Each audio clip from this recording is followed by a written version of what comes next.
நம் அனைவரின் போற்றுதலுக்கும் வணக்கத்திற்கும் உரியவராய் தன்னுடைய பொதுநல சிந்தனையாலும் சீர்திருத்த கருத்துக்களாலும் அச்சமில்லாத செயல்பாட்டாலும் திராவிட இனத்திற்கும் தமிழ்நாட்டிற்கும் உலக அரங்கினில் ஒரு தனி இடத்தினை பெற்று தந்தவர் தந்தை பெரியார் அவர்கள். தமிழருக்கு மட்டும் தந்தை அல்ல, திராவிட இனத்திற்கே தந்தை அவர்.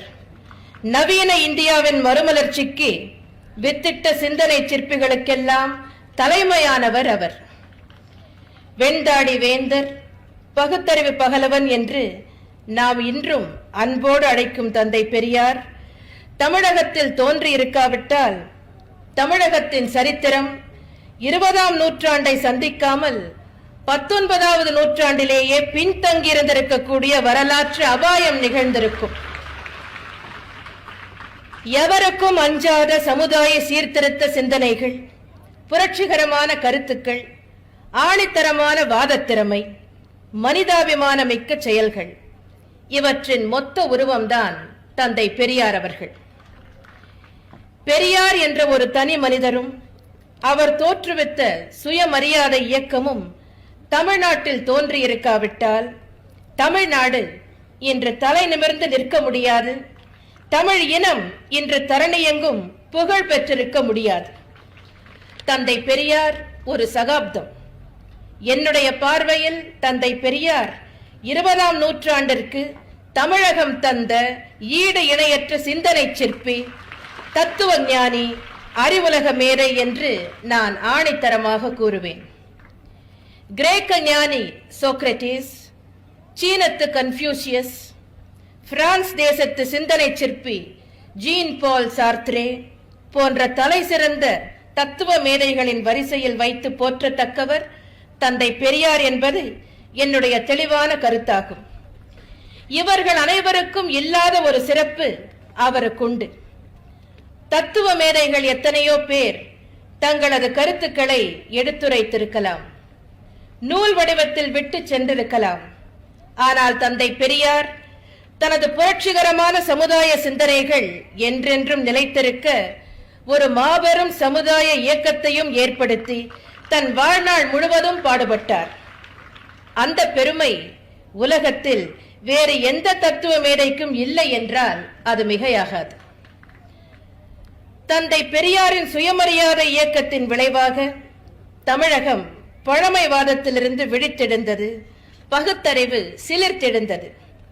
இன்றைக்கு புதிய சிந்தனைகளின் நங்கூரமாய், புதுமை கருத்துக்களின் புகலிடமாய், உயர்ந்த நாகரிகத்தின் உறைவிடமாய் தமிழகம் விளங்கிக் கொண்டிருக்கிறது. இந்த சிறப்புகள் அனைத்தையும் பெற்றதற்காக தமிழகமும் தமிழ் இனமும் என்றென்றும் தந்தை பெரியாருக்கு கடமைப்பட்டிருக்கிறது. பெரியாரின் சிந்தனைகள் இன்று புதிய பரிமாணங்களை பெற்றிருக்கின்றன. அவர் நாட்டின் விடுதலையை பற்றி பேசியிருக்கிறார்.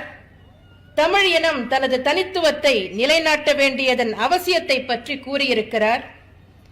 தமிழக மக்களின் சிந்தனை அறிவுபூர்வமானதாகவும் அறிவியல் கண்ணோட்டம் கொண்டதாகவும் இருக்க வேண்டும் என உணர்த்தியிருக்கிறார். சமுதாயத்தின் தீமைகளை அகற்றச் சொன்னவர் ஆன்மீகத்தில் நிலவி வந்த போலித்தன்மையையும் ஆடம்பரம் என்ற அழுக்கையும் ஒழிக்கச் சொன்னார். இவை அனைத்திற்கும் மேலாக பெண் கல்விக்கு முன்னுரிமை கொடுத்து பெண்ணுரிமை இயக்கத்திற்கு வித்திட்டு தமிழ் சமுதாயத்தில் பெண்களின் நிலை உயர பாடுபட்டார். கள் உண்பதால் சுய நினைவும் சுயமரியாதையும் இழந்து மனிதன் அறியாமையில் உழலும் நிலையை மாற்ற எண்ணினார் பெரியார். ஒதுக்கப்பட்டவர்களும் ஆலயங்களுக்கு சென்று ஆண்டவனை வழிபட வைக்கம் வீரராக உருவெடுத்தார். மூட பழக்க வழக்கங்களை எள்ளி நகையாடினார். தமிழ் மொழியின் சிறப்புகளை உலகோருக்கு உணர்த்த எண்ணினார். அதற்காக அயல் நாட்டவரும் தமிழ் மொழியை விரைந்து கற்க ஏதுவாக தமிழ் மொழியில் எழுத்து சீர்திருத்தத்தை புகுத்தினார். பெண் கல்வியின் மகத்துவத்தை பெண்களே உணரச் செய்ய வேண்டும் என எண்ணினார். அதன் பொருட்டு தாமே ஏற்படுத்திய அறக்கட்டளை வாயிலாக பெண் கல்வி வளர்ச்சிக்கு பல நிறுவனங்களை ஏற்படுத்தி தமிழகத்தில் பெண் கல்வியின் முன்னோடி என்ற தனிப்பெரும் புகழை பெற்றார். தந்தை பெரியாரின் செயல்திறன் எவ்வளவு தீவிரமானது, எவ்வளவு எழுச்சி மிக்கது என்பதற்கு இவையெல்லாம் சிறந்த எடுத்துக்காட்டுகளாக திகழுவதை நாம் நன்கு அறிய முடிகிறது.